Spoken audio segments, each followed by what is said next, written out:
Upstate Medical University in Syracuse, New York invites you to be the informed patient with the podcast that features experts from Central New York's only academic medical center. I'm your host, Amber Smith.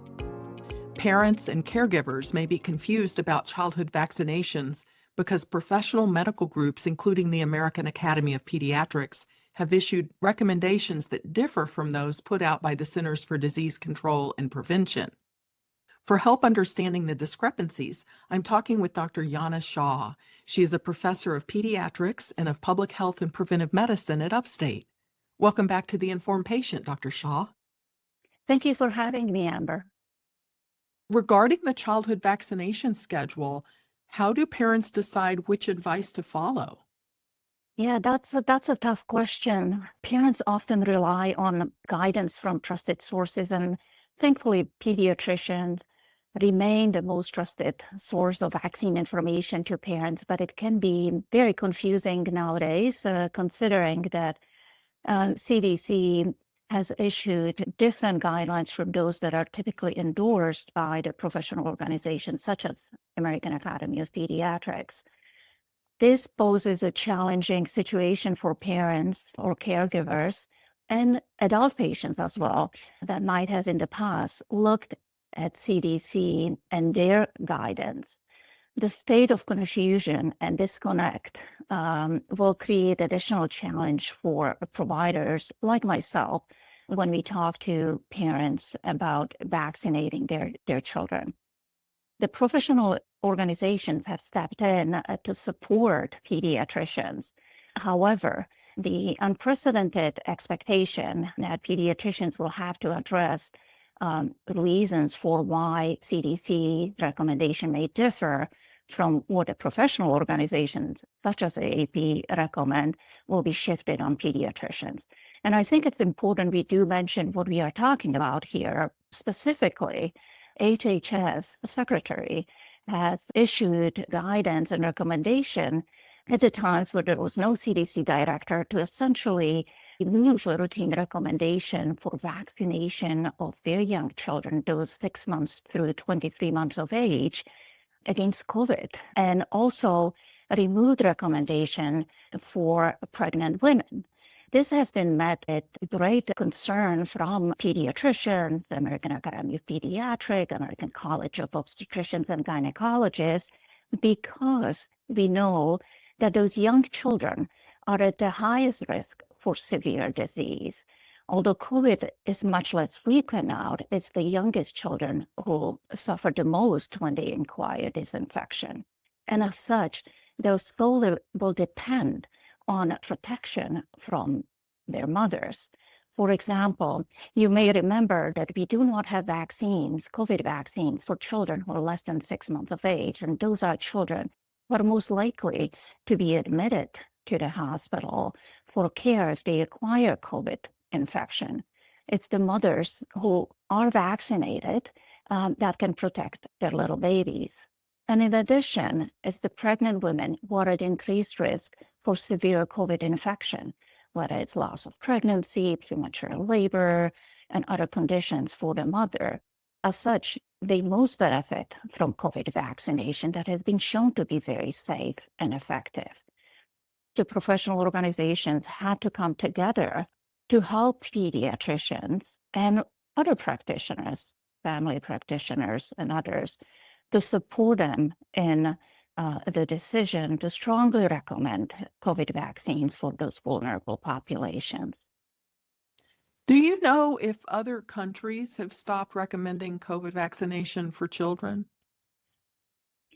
When you look across the globe, the vaccine recommendations for protection against COVID differs greatly. So I wouldn't say that they stopped vaccinating, but the recommendations in terms of who would be most at risk and what populations will receive the vaccine under the country's vaccination public programs differ greatly. And the reason is not because COVID has gone away or COVID is no longer a threat, but the reason is that vaccination policy and how we'll build our immunization programs is based on a variety of different factors and considerations. It's not only the risk, it's not only the disease severity, it's also cost. How much does the country is willing to spend on vaccinating population? It's important to remember when we recommend certain vaccines, we also say that we're going to pay for the vaccine, whether it's through the public health system or through private health insurance plans.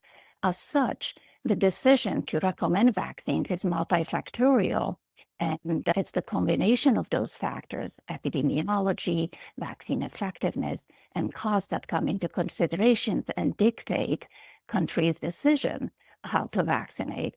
So to answer your questions, not all countries across the world require or recommend 19 vaccines for all children.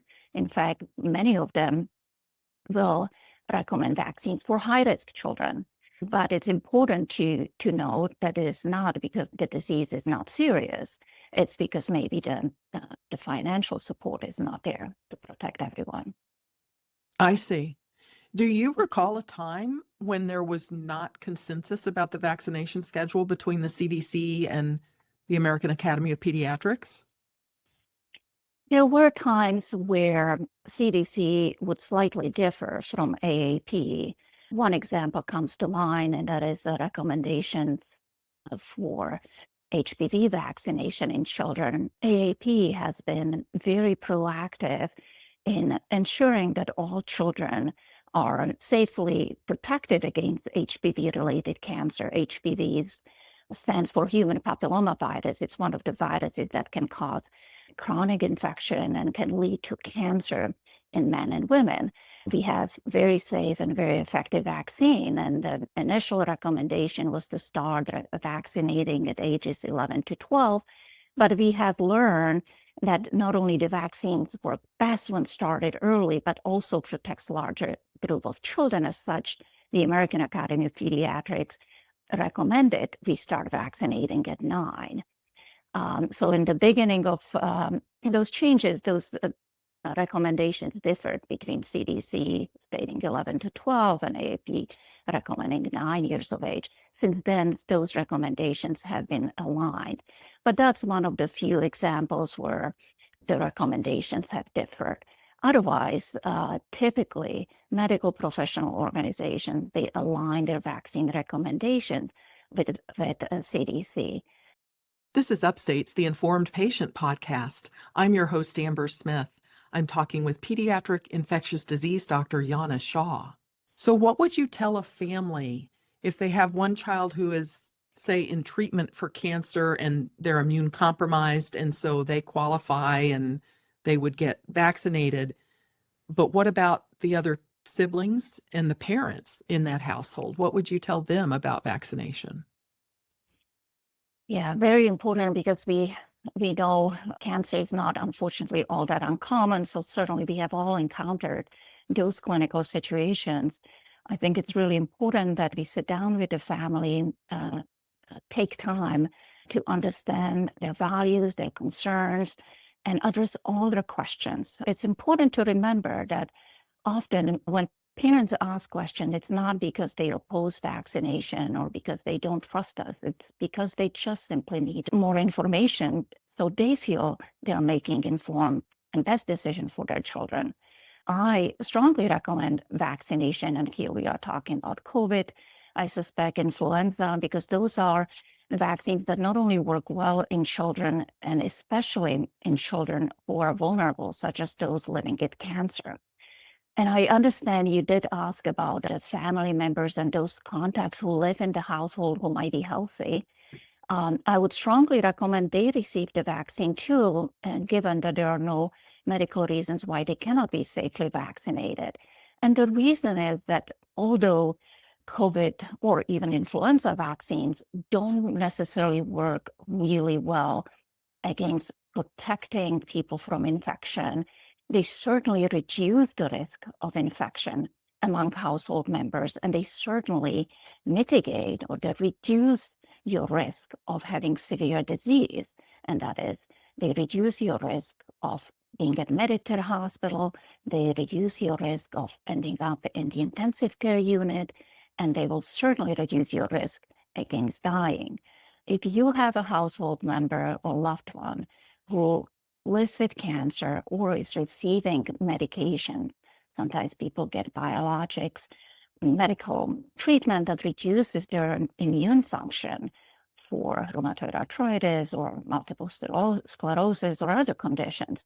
And those people are particularly vulnerable to viral infections such as COVID and influenza. And vaccination is the safest choice for them. Well, let me ask you about influenza protection. What does the CDC and the AAP say about annual flu shots for children? So thankfully, we see an alignment there. Both CDC and AAP recommend routine vaccination for children starting at age 6 months and older. And there hopefully won't be any confusion for this upcoming 2025-2026 season. The reason being, we do recognize that both healthy and children who have underlying medical condition can develop severe disease. And although it's certainly true that those who have medical conditions such as asthma, living with cancer, or maybe they have some diabetes or kidney disease, are at increased risk for more severe flu, we certainly have seen plenty of previously healthy children acquiring severe influenza and even dying from flu every year. As such, vaccination is again the safest choice for parents to make to protect their children.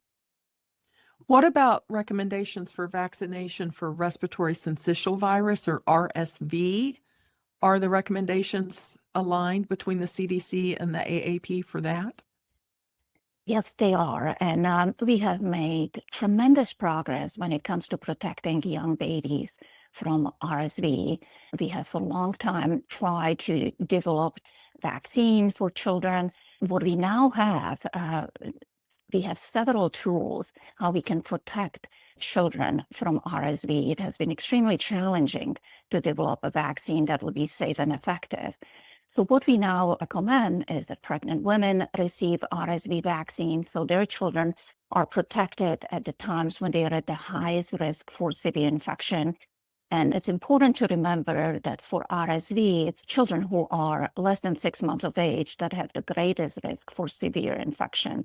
And just for the audience, so they understand, RSV is one of the common viral infections that can cause just cold in adults or older children, but in little babies, it can infect their lungs and make it really difficult for them to breathe, gasp for air.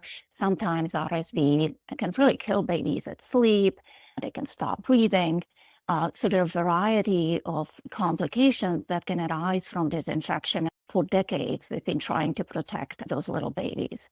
So back to moms, they can safely receive RSV vaccine that is recommended by CDC. And also, we have developed a product that's known as monoclonal antibodies. We now do have protection for babies who are born in less than 8 months of age. They can safely receive a product that will protect them during the respiratory season, which is typically the fall, winter season here in central New York. And the babies are less likely to end up in the hospital. And in fact, since we had the product on the market for the past couple of years, we have seen substantial reduction in hospitalization among young babies due to RSV. That's good to know. Are there other meaningful changes to the CDC vaccination schedule? So far, we have not seen much more. We are waiting to see the CDC will be meeting again in September, and there will be other vaccines discussed. And we are eagerly awaiting further recommendation. I think it's important to note that the new CDC Advisory Committee on Immunization Practices panel is very different compared to what it was previously.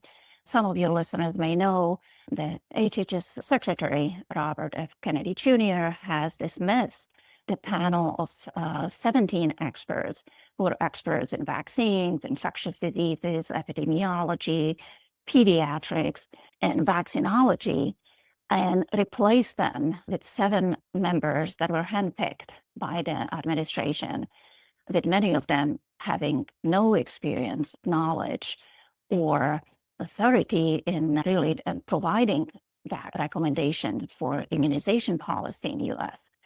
Those recommendations certainly don't appear to be founded in science. As an example, when HHS has dismissed the routine recommendations COVID-19 vaccines for young children and pregnant women, there was no clear explanation why that has taken place. There was no reason provided. This decision was perceived as ideological, political, and undermines what we are trying to do, which is to protect health of all Americans. Do you and your pediatric infectious disease colleagues worry about what impact these changes are going to have? Are we going to see fewer kids vaccinated? Are we going to see resurgences of vaccine-preventable illness? I am very concerned, Amber. These are unprecedented times. We certainly have not seen this degree of discord. And really what it is unscientific, ideological approach to science. Immunization policies are the bedrock for preventive health for children and adults. And what we see now that science has been left on the sidelines and views, opinions, feelings, other interests are taking precedence over a scientific rigor. And as such, I'm greatly concerned that this will impact health of all Americans, not just children, but adults as well, because people may lose trust in vaccination. They may lose access to vaccination because if vaccines are not recommended, the health plans may choose not to cover their costs. And this will leave a lot of people unprotected, confused, and possibly hospitalized or die. We have seen what has happened with measles. We have had the highest number of measles cases in the U.S. this year. Over 1,400 people have been infected. 3 people died from measles. It's important for the listeners to know that measles is preventable through vaccination. The vaccine is very safe, works really well. And by undermining the trust and the confidence that people may have in vaccines, they may choose not to vaccinate their children or themselves. In fact, the majority of the cases were diagnosed with measles in the U.S. but are not vaccinated.